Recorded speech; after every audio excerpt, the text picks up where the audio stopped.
नमस्कार मित्रांनो, स्वागत आहे तुमचं पुन्हा एकदा एका नवीन व्हिडिओमध्ये।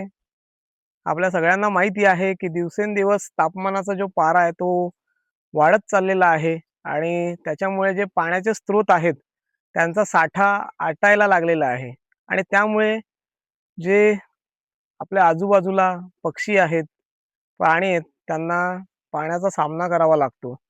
त्यांना प्यायला पुरेसं पाणी उपलब्ध नसतं आणि येणाऱ्या अजून पुढच्या महिन्यामध्ये हा तुटवडा आणखी जाणवेल आणि त्याच्यामुळे बरेच पक्षी आहेत त्यांचा पाण्याअभावी मृत्यू देखील होतो। तर मग यासाठी आपण काय करू शकतो? तर आपण आपल्या अंगणामध्ये, आपल्या परसबागेत किंवा आपल्या गॅलरीमध्ये जिथे कुठे आपण राहत असू, तिथे एक पाण्याचं भांडं भरून ठेवू शकतो। जेणेकरून ते पक्ष्यांना दिसेल आणि पक्षी येऊन तिथे पाणी पिऊन जातील। तर एकदा पक्ष्यांना माहिती झालं की या ठिकाणी पाणी असतं, तर ते पक्षी तिथे रोज पाणी प्यायला येतात। मी आता माझ्या बागेमध्ये एक 5-6 वर्ष झाली एक असं जमिनीमध्ये छोटं कुंड बनवलंय पाण्याचं।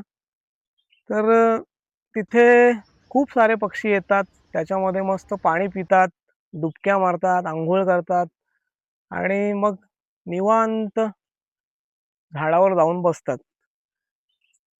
पण कधी-कधी काय होतं, की बऱ्याचशा पक्ष्यांना तो पाण्याचा साठा दिसत नाही किंवा माहिती नसतो. तर त्याच्यामुळे खूप सारे पक्षी इकडे-तिकडे पाणी शोधत असतात। आता परवाच्या दिवशीच मी बघितलं, की आमच्या मागच्या दारी एक पाण्याची जी लाईन आहे, ती थोडीशी अशी लीक आहे, म्हणजे जास्त पण नाहीये. थोडंसं पाणी त्यातून लीक होतं. तर एक पक्षी तिथे येऊन आपल्या चोचीने ते पाणी पिण्याचा प्रयत्न करत होता. म्हणजे पाण्याचा तुटवडा किती असेल, हे आपल्याला त्या व्हिडिओमधून लगेच दिसतं. तर त्यासाठी आज आपण काय करणार आहेत, तर आपल्याकडे काही प्लास्टिक्सचे ड्रम्स आहेत. तर ते ड्रम आपण कट करणार आहेत आणि कट करून त्यामध्ये पाणी भरून ते झाडावरती टांगणार आहोत। तर ते करण्याआधी तुम्हाला मी एक जे कुंड मी बनवलेलं आहे 5-6 वर्षापासून ते दाखवतो आणि मग आपण नवीन जे भांडी बनवणार आहेत, ती कट करूयात। चला, तर हे इकडे हे बघा पक्षी उडाला तिथून आता एक पाण्याचं असं भांडं बनवलंय. तर याच्यामध्ये आम्ही पाणी भरून ठेवतो. एक 3-4 दिवसानंतर आम्ही त्याला क्लीन पण करतो. इथे बरेचसे पक्षी येतात मस्त याच्यामध्ये अंघोळ करतात. ही पिसं वगैरे तुम्हाला दिसत असतील पक्ष्यांची. तर असं हे छोटं भांडं बनवलंय. एक 10-12 लिटर पाणी त्याच्यामध्ये बसतं. आपल्याकडे हे असे ड्रम्स आहेत प्लास्टिकचे. ते ड्रम आपण कट करू आणि ही जी आपली आंब्याची झाडं आहेत, इकडे जांभूळचं झाड आहे, त्या झाडांवरती ती लटकवू। हे इथून जर आपण कट केलं असं, तर मला हा भाग सुद्धा वापरता येईल, इकडचा आणि पुढचा भाग दोन्ही भाग आपण पाण्यासाठी यूज करतो। कारण इकडनं ऑलरेडी झाकण आहे, ते झाकण टाईट करून दुसरी बाजू सुद्धा आपण वापरू शकतो। म्हणजे एका डब्यापासून 2 भांडी आपण आरामात बनवू। तर मी त्यांना हाफ हाफ कट करतो, म्हणजे 2 भांडी बनतील।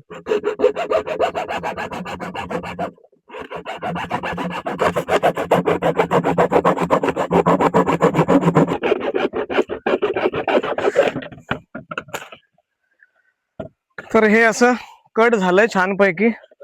आता याच्या आपण चारी जे टोक आहेत त्या चारी कॉर्नर्सला एक रस्सी बांधूया आणि मग ती अशी टांगवून झाडावरती ठेवूया। पण त्याआधी याच्यामध्ये जे ऑइल आहे, आतमध्ये ऑइल आहे, तर ते ऑइल कपड्याने क्लीन करू आणि त्याच्यानंतर ते झाडावर लटकवू। कारण ऑइल थोडं पक्ष्यांना धोकादायक असतं। कपड्याने मी क्लीन करून घेतोय, त्यातलं ऑइल आहे ते पूर्ण काढून टाकतो आणि मग एक टाइम त्याला पाण्याने आपण वॉश करू।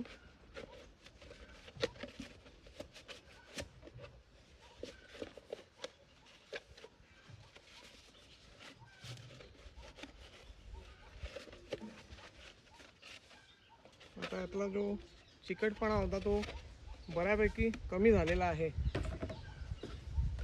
सेम या भांड्याला पण आपण क्लीन करून घेऊ.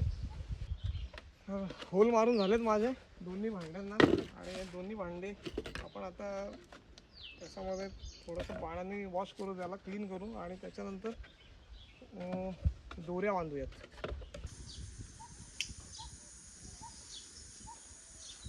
असं थोडंसं जाळून मारतोय.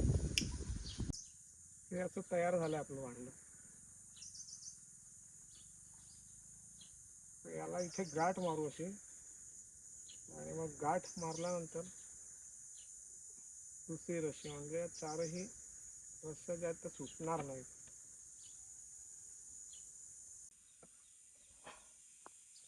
तर हे भांडं बनवलं मी आणि वर बांधण्यापेक्षा मला असं बांधून ठेवण्यापेक्षा त्याला आपण एक जर असं हुक बनवला तर आपल्याला काय होईल, सहज आपण जेव्हा पण पाहिजे तेव्हा त्याला काढून पाणी भरू शकतो.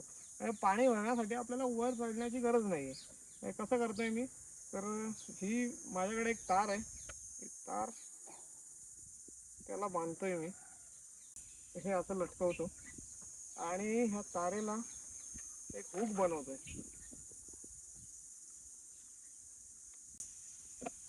या फांदीमध्ये बघा हे मी असं अडकवतोय.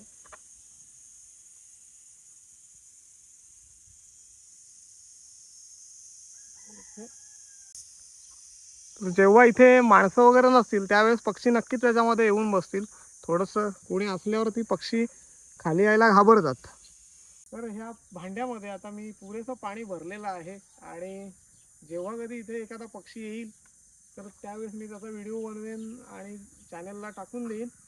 तर तुम्ही सुद्धा असंच जिथे कुठे राहत असाल त्या ठिकाणी असं भांडं बनवून तुमच्या झाडावरती लटकवू शकता, किंवा तुम्ही जर शहरामध्ये राहत असाल तर तुमच्या बाल्कनीमध्ये वगैरे एखाद्या भांड्यामध्ये पाणी भरून ठेवू शकता, जेणेकरून जे पक्षी आता उन्हामुळे पाण्याच्या अभावामुळे मरण पावतात ते वाचू शकतील. कारण पक्षी निसर्गासाठी खूप महत्त्वाचा आहे, कारण पक्ष्यांमार्फतच जे बीज प्रसार जो होत असतो त्यांच्या विष्ठेतून जे फळं खातात त्या विष्ठेतून त्याचा बीज प्रसार होत असतो आणि त्याच्यामुळे खूप सारी झाडं उगवतात आणि निसर्गाचा समतोल राखला जातो. त्याच्यामुळे पक्षी हे खूप महत्त्वाचे आहेत. तर तुम्ही हे नक्कीच बनवा आणि तुम्हाला हा व्हिडिओ कसा वाटला कमेंट्सद्वारे कळवा. भेटूया अशाच एका नवीन व्हिडिओमध्ये. तोपर्यंत बाय बाय.